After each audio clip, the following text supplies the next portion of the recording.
Hello everybody, in this tutorial I'm going to show you how to get the fast travel point and fast travel bell in Windrose, so you can travel around the map in a matter of seconds. To begin, you'll need to find on the beginning island a ship or pirate remains on the beach.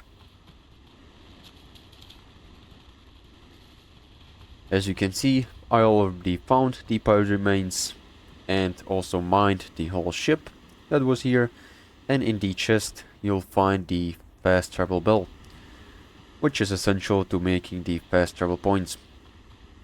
So make sure to get it from the chest, and now we can go ahead back to our base.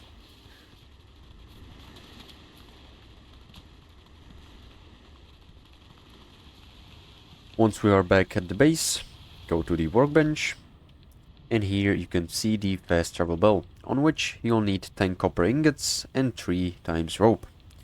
Rope can be made from plant fibers, which can be gathered from mining some plants, and copper ingots can be gathered from copper ores, which can be found in copper caves, and then smelted in the smelting furnace to get the copper ingots. So, once you've gathered all the materials, you can go ahead and craft it and take it.